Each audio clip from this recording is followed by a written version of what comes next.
Hey, what's up, you guys? This is Preetham, and I would talk about today.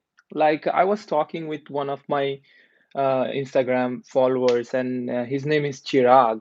So we talked yesterday. We chatted a little bit, and we talked about how a lot of students is worried about the U.S. visa that is going on, that has been very hard on them. So I think I think when I was when I was rejected for the visa, it was very painful experience for me, and I just wanted to share how you can go through with that transition process and how you can.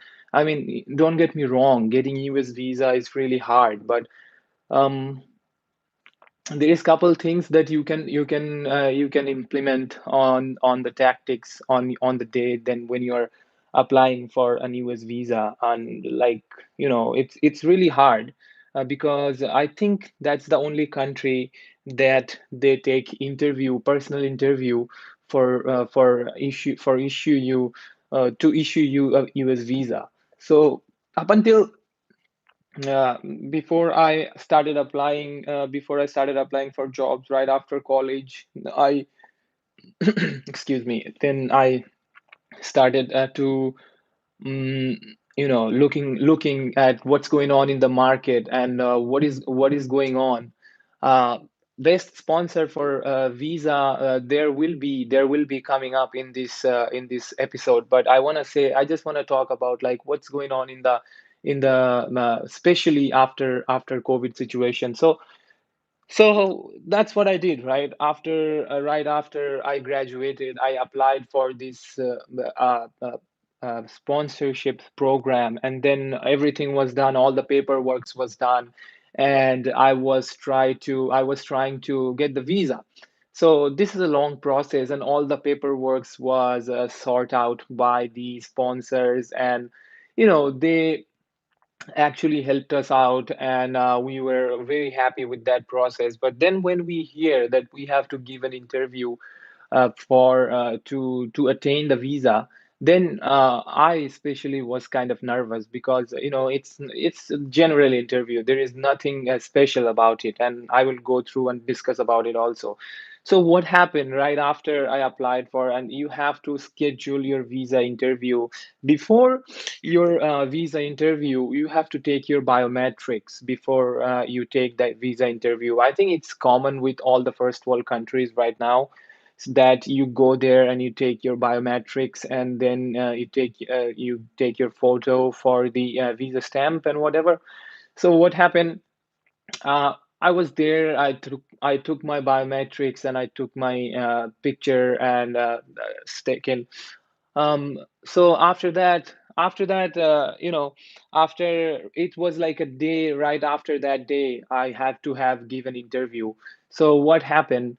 That interview is specially categorized for, like, like if you are trying to apply for H1B, F1 visa, B1, B2 visa, all those good stuff. So my day was nothing special. I got ready. I woke up in the morning and I was in front of the embassy like half an hours ago, because traffic there was really, like, unpredictable. You don't know what's going to happen, and you don't really know that if you will be there on time or not. So those who are you right now, those who are you right now trying to like, you are, like, I would say, little nervous. I would say just don't think about nervousness at the first time. Just think about, like, just be excited. Because I was nervous. I was excited too, but I was nervous. Like that, in that spectrum, I was a little more nervous than being a little more excited. So what happened in front of the gate, there will be a queue, and you should have a given time that you have to be there on that certain amount of time. After you go there in front of the embassy, you'll see a lot of people, like a lot of students, maybe you never know, a lot of young professionals, and like a lot of families over there just trying to get that interview to done with. So yeah, I was there, and I stand on the queue, and then they process my line. I march forward inside the embassy, and then after going there, they will check everything. They will suggest you to do not bring anything, and I think cell phone is not allowed. So if you are going for an interview and you don't know anything, I would recommend you to get a place. If not, it's not near you, just book an hotel. That's what I did. And just don't carry the cell phone with you. I literally remember that I put my cell phone back to the hotel and then go there with that fear that what's going to happen. So then I approached to the embassy. Inside there was everything's fine, and all are in a professional manner. So I go stand up, and there would be one guy who like security, though they will escort you, and they will escort you. What? They will escort you. And so after escorting you in front of the embassy, in front of the interview counters, you will get to see all those interviewer number 4, number 5, number 6 counter, and one guy will scan your passport and check everything, make sure everything is okay. And after that, when you are done with that, after having done with that, you should proceed for your interview. You will stand on the queue, and then that moment, right? Like, oh, what's going to happen? You're excited, you don't know what's going to happen. And then it comes to play, because then it will start to, like you have to process that, okay, I'm next. So in my case, my first interview, I was rejected. Yeah, I think it's one of those factors that I don't know why they reject me, but I think they find out something. But yeah, so there would be questions. There would be questions about, like, like when I was there, like, hi, how are you? I said I'm fine. How are you doing this today? How are you doing today? And stuff like that. And then they will ask your DS 2019 and your passport, and then they will start asking you questions. So especially for F1 student, they will definitely, I think they will see your I-20 or something. That's a thing. And after and I think Sevi's fee, that you have paid for it or not. So after that, all that stuff, they will start asking you questions. So yeah, why you are going to US? And then I said that, okay, I'm going to US to pursue this culinary internship that I got, and it's full paid. And because they would also want to make sure that you will be able to sustain yourself in the process, because as it is very expensive over here, and a lot of people had an idea that life is really nice in the United States, and you are not really wrong. I thought that also, and I think it is nice, and it is really nice, and it's systematic and everything, but you have to pay for the ransom. You have to pay for everything. There is nothing free here, and you can have everything if you got that money. So I would say, just don't be fascinated. If you are fascinated, just go here to travel, that's fine, but living life is completely different. You have to do everything with that. You have to do everything by yourself. And then she asked me, like, why you going for culinary. Then I said that, like, when I was in high school, I decided to choose, like, to see the world and visit the world, and how which is the better, and what is a better way than go like different places and work, and hospitality opens the path for it. And there is, like, a lot of tremendous opportunities along the way that you will engage yourself in. So then she told me that, what your parents do. Then I told that officer, that counselor, that, okay, my mom is a homemaker, and my dad is truck driver. And because my dad is a truck driver, and I do not lie over there. If you lie, that would be a very, very bad reputation. And if you get caught at some time, I mean, it just makes a bad thing. Nobody will know, but I think that that you lied. So I would recommend you, do not lie. Do not lie at any cost.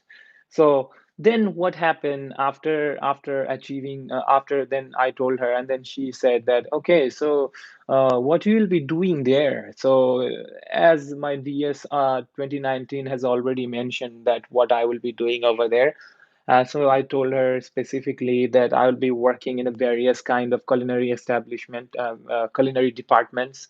There will be a restaurant, there will be a banquet kitchen, there would be, and stuff like that. I would learn a lot. And then from like she was saying, so do you have any relatives in the United States? And I said no. But if you do have any relatives and if you do know their address, or you should ask them before. If you are coming here, you should ask them that, okay, like, can I, if they ask, because they will ask.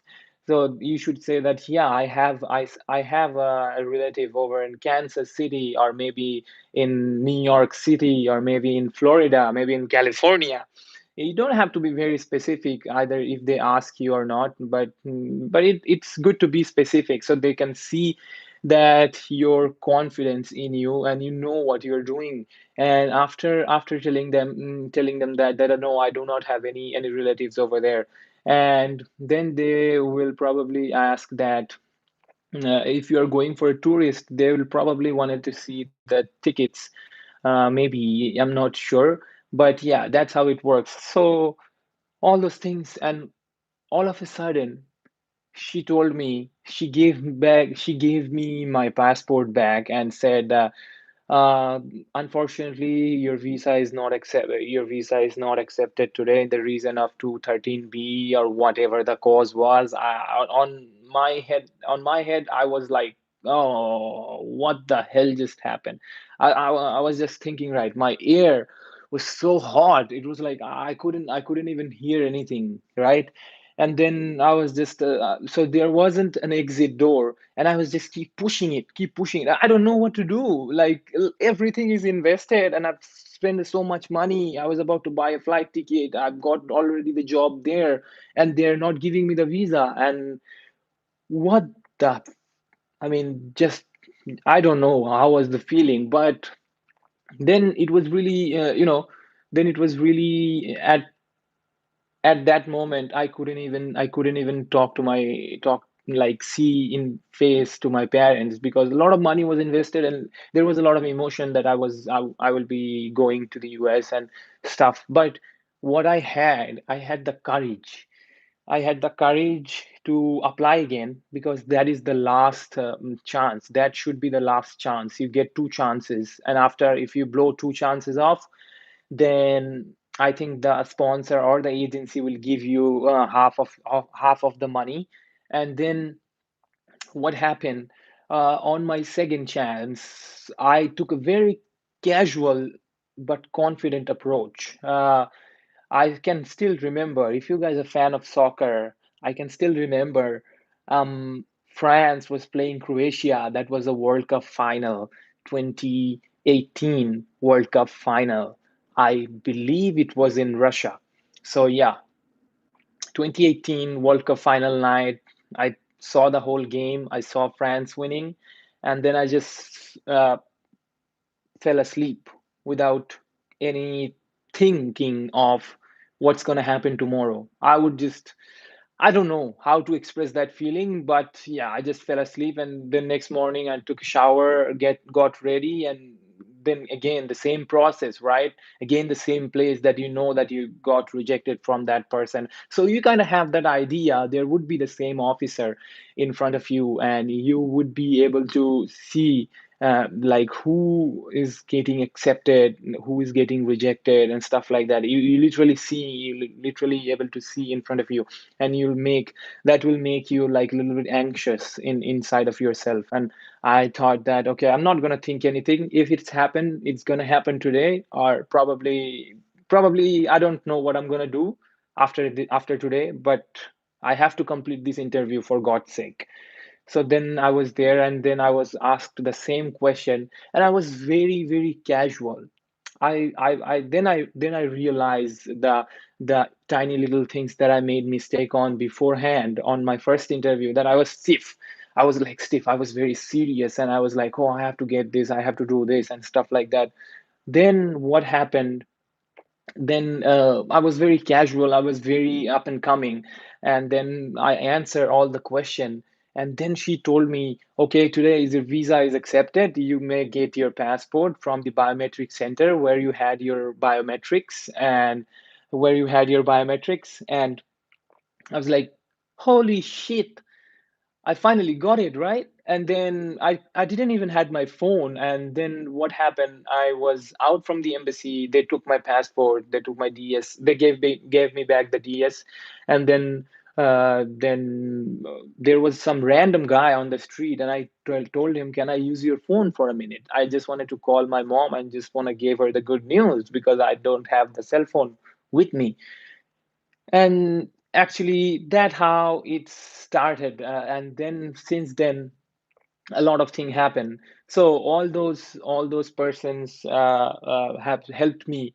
I have a very I'm very grateful to all of them. And yeah, and since then there is a lot of water goes on the river, so I'm not complaining about anything. I'm very grateful wherever I am right now, able to provide my family. And that's a Indian thing. Like here in the United States, I've never seen a lot of like same thing, but the I think like people move out when the kids are 18, they will move out, they'll live by themselves, they'll struggle. That's kind of actually sort of American dream, you might say.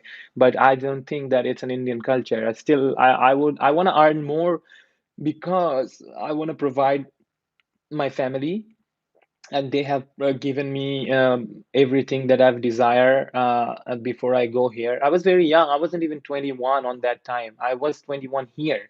And there, that's another story. But I hope from this podcast and this live video that I'm doing for YouTube, it's helpful to you guys. And if it's helpful, please go check it out, my podcast channel called The Pursuit of Happiness, where I would be putting out content and I would be putting out every little things that I have faced.